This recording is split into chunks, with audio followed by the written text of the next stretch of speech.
अस्सलाम वालेकुम my YouTube family, कैसे हैं आप सब लोग। मैं बिल्कुल ठीक अल्हम्दुलिल्लाह और दुआ करती हूँ कि आप भी अपने घरों में सब सही और सलामत हो। बहुत ही मज़ेदार आज आपके लिए कटस की रेसिपी लेके आई हूँ। ये कबाब जब आप अपने घर में आप अफ्तारी के टाइम या अपने घर में दावत में राइस के साथ किसी भी चीज़ के साथ सर्व करेंगे तो बहुत मज़े के बनेंगे।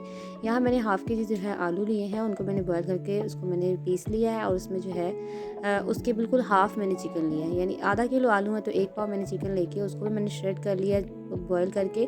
एक बड़ी प्याज उसको मैंने बारीक-बारीक सा काट लिया और थोड़ा-सा मैंने जो है सब्ज़ धनिया और पुदीना है ये मेरे पास, इसको भी मैंने बारीक-बारीक सा काट लिया है, ठीक है। इसके साथ अब यहाँ पर मैं डालूँगी सॉल्ट आप अपने टेस्ट के अकॉर्डिंग यूज़ कीजिएगा। मैं तकरीबन 1 टीस्पून इसके अंदर सॉल्ट यूज़ कर रही हूँ, ठीक है। और इसके अलावा जो है जो हमारी बाकी चीज़ें इसके अंदर जाएँगी, ये है मेरे पास ज़ीरा, साबुत ज़ीरा मैं इस्तेमाल कर रही हूँ। तकरीबन हाफ़ टी स्पून मैंने इसके अंदर डाला है ज़ीरा साबुत।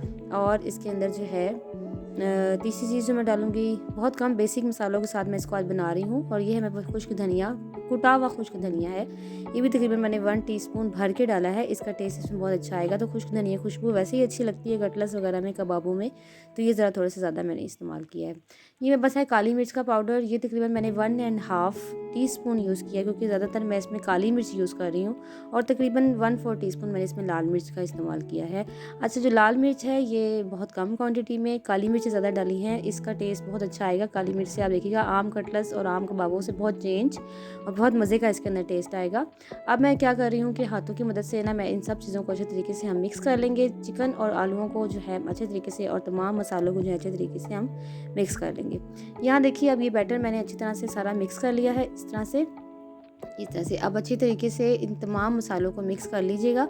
क्योंकि चिकन है तो श्रेडेड है तो उसको ज़रा अच्छे तरीके से हमें इसे मिक्स करना है। और देन हम क्या करेंगे, यहाँ पर अब मैंने जो है ना एक डिश ले लिया, हाथों को मैंने अपने ऑयल लगा लिया है। ऑयल से जो है बहुत अच्छी बाइंडिंग आएगी और हाथों में मिर्चें लगने का डर नहीं होगा। तो ये अब छोटा से मैंने इसकी क्वांटिटी ले ली है और इसको आप किसी भी शेप में बना सकते हैं। बेशक आप जो कबाब की शेप की होती है वो बना लीजिए, बेशक आप इस तरह से लंबे बना लीजिए, जिस तरह से आपका दिल चाहे आप इसको जो है वो शेप कर दे सकते हैं। मैं थोड़ी सी डिफरेंट आज ये शेप इसकी बना रही हूँ क्योंकि मुझे थोड़ी सी ये कटलेट से थोड़ा सा हट के थोड़ा सा बनाना था, क्योंकि हम काली मिर्चों से बना रहे हैं तो थोड़ी सी डिफरेंट चीज़ है यहाँ पर। अब ये मैं बनाती जा रही हूँ साथ साथ, और मैं आपको दिखाऊंगी कि हम लोग ये जो इतने से मसाले से हमारे काफ़ी सारे कटलेट्स जो है वो तैयार हो जाएंगे। मतलब बहुत थोड़ी चीज़ से बहुत अच्छे क्वांटिटी में हमारे पास जो है वो कबाब हमारे पास आके तैयार हो जाएंगे। ये देखिए अब ये बिल्कुल इक्वली आपने इसको करना है सेट, दोनों तरफ से, कहीं से मोटा और कहीं से पतला ना हो, इक्वली जो है वो सारे मैंने अच्छे तरीके से जो है यहाँ पे बना लिए हैं। और ये देखिए अब इस तरह से इसमें प्याज आप चाहें तो इसमें वेजिटेबल्स ऐड कीजिए, लेकिन ये थोड़ा सा वेजिटेबल से हट कर है तो ये आलू और चिकन से ही बनेंगे तो ये इसका टेस्ट बहुत अच्छा आएगा। तो ये देखिए, और काली मिर्च का फ्लेवर इसमें बहुत ज़्यादा अपीयर होगा। जो काली मिर्च जिनको अच्छी लगती है, जैसे मुझे अच्छी लगती है, तो वो ज़रूर इसके अंदर डालेगा। ये देखिए इस तरह से बनाकर अब हम इस सबको बना लेते हैं और बना के इसको आप 5 मिनट के लिए ना इसको आप फ्रिज में रख दीजिएगा ताकि सेट हो जाए अच्छे से। और उसके बाद जो है हम इसको फ्राई कर लेते हैं। अफ्तारी से आप पहले बना के इसको रख सकते हैं, अफ्तारी के टाइम पे हम इसको फ्राई कर सकते हैं। यहाँ पे मैंने ले लिया एक अंडा और अंडे को मैंने अच्छे तरीके से अब बीट कर लिया है।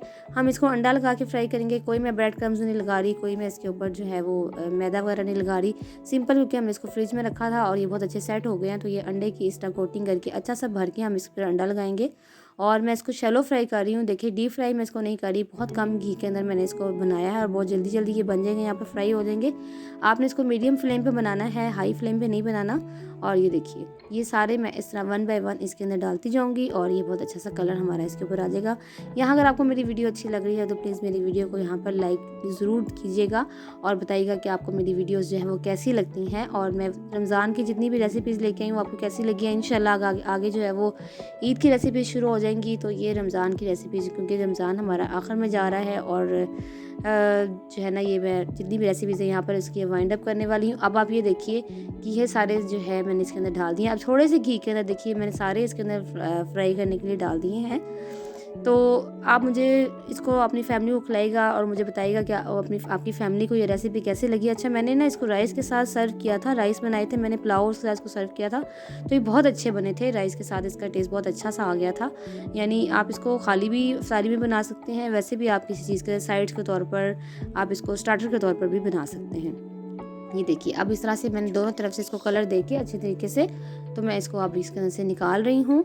अगर आप यहाँ पे मेरे चैनल पर नए हैं तो मेरे चैनल को ज़रूर सब्सक्राइब कीजिएगा और एक अच्छा सा कमेंट पास कीजिएगा कि आप मेरे चैनल पर नए हैं और आपको मेरी क्या चीज़ जो है वो अच्छी लगी जिसकी वजह से आपने मेरी वीडियो को आप मेरे चैनल पर आए हैं। और अपने घर में अपनी फैमिली को ज़रूर खिलाइएगा, मुझे दुआओं में याद रखिएगा, अपना बहुत बहुत ख्याल रखिएगा और जो है अपनी फैमिली वालों को बना के मुझे दुआओं में याद रखिएगा। अल्लाह हाफ़िज़।